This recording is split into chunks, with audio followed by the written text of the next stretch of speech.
قال النبی صلی اللہ علیہ وسلم من کان یؤمن باللہ والیوم الآخر فلیقل خیرا او لیصمت۔ گفتگو کے آغاز سے پہلے آپ سے ایک مختصر سا سوال ہے، آپ کی نظر میں، آپ کے خیال میں کیا ہر سچی بات کہنے کی اجازت ہے؟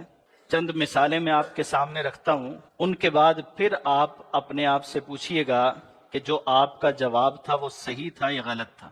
سوال یہ تھا کہ کیا ہر سچی بات کہہ سکتے ہیں؟ اور سچی بات وہ ہوتی ہے جو حقیقت پر مبنی ہوتے، جیسے ہوا ویسے بیان کر دیا۔ آپ نے ایک شخص کو دیکھا کہ وہ کوئی جرم کر رہا ہے، کوئی گناہ کر رہا ہے، اور آپ نے اس کی غلطی بعین ہی کسی دوسرے تک پہنچائی، اس میں کوئی اضافہ نہیں کیا۔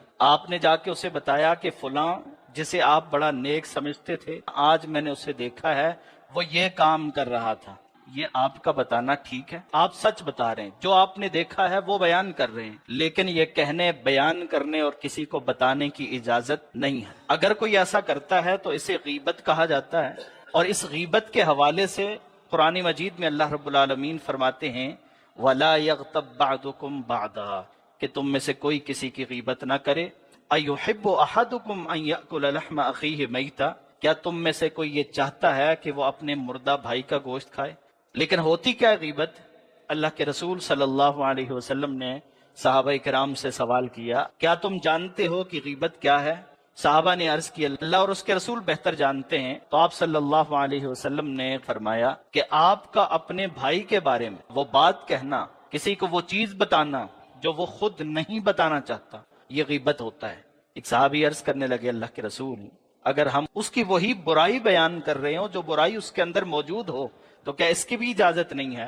تو آپ صلی اللہ علیہ وسلم نے فرمایا کہ یہی تو غیبت ہے کہ آپ کسی کے اندر موجود برائی اس کا تذکرہ کر رہے ہیں، اور اگر برائی اس کے اندر ہے ہی نہیں ہے اور آپ اس کے ذمے لگا رہے ہیں تو فقط بہتہ، یہ تو غیبت سے بھی آگے کی بات ہے اور یہ اس پر بہتان ہے۔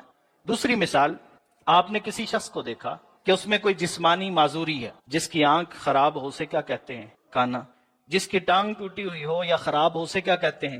لنگڑا۔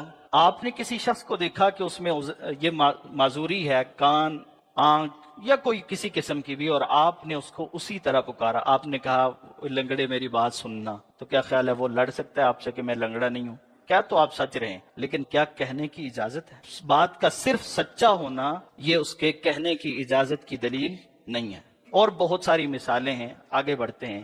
اب سوال یہ ہے کہ جب جھوٹ بھی نہیں بول سکتے، ہر سچی بات بھی نہیں کہہ سکتے، تو پھر یہ زبان رب کی جو اتنی بڑی نعمت ہے، اس سے بولیں کیا؟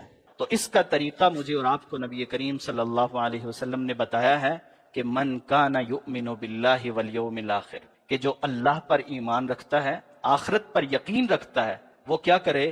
اس زبان کے معاملے میں فرمایا فلیقل خیرا او لیصمت، یا تو وہ اس سے خیر کی بات کہے یا خاموش رہے۔ تو اجازت صرف کس چیز کی ہے؟ خیر کی بات۔ خیر کی بات وہ ہوتی ہے جس میں 3 خوبیاں پائی جاتی ہیں۔ انشاءاللہ یہی ہماری بات کا خلاصہ ہے۔ پہلی خوبی کہ آپ کی زبان سے نکلنے والے الفاظ وہ سچائی اور حقیقت پر مبنی ہوں، یہ خیر کی بات کا ایک پہلو ہے۔ دوسری خوبی یہ ہوتی ہے کہ وہ بات کہنے والے کا مقصد اور نیت اچھی ہونی چاہیے۔ اور تیسری بنیادی اور ہماری گفتگو کی آخری بات کہ خیر کی بات وہ ہوتی ہے جو مناسب طریقے سے اور مناسب جگہ پہ کہی جاتی۔ اگر بات اچھی ہو لیکن آپ کا طریقہ مناسب نہ ہو، لب و لہجہ اچھا نہ ہو، تو بات بدل جاتی ہے۔ آپ کہیں جی یہ تو میں نے حدیث سنائی ہے، یہ میں نے آیت سنائی ہے، میری نیت بھی بڑی اچھی ہے، سب کچھ اچھا ہوگا، لیکن آپ کا انداز اور لہجہ اگر اچھا نہیں ہے اور آپ کا محل اور موقع اچھا نہیں ہے تو اس بات سے بھی کئی دفعہ بگاڑ پیدا ہوتا ہے، یہ خیر کی بات نہیں ہوتی۔ پھر اگر کوئی کسی تکلیف میں ڈوبا ہوا ہے تو آپ اس کے اوپر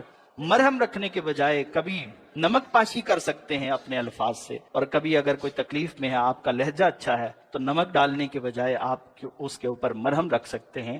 تو یہ انسان کا لہجہ اور انداز یہ جب اچھا ہوتا ہے تو پھر یہ خیر کی بات ہوتی ہے۔ اللہ تعالیٰ ہمیں توفیق عطا فرمائے کہ ہم خیر کی بات کہنے والے، خیر کی بات سننے والے اور خیر کو اپنانے والے ہوں۔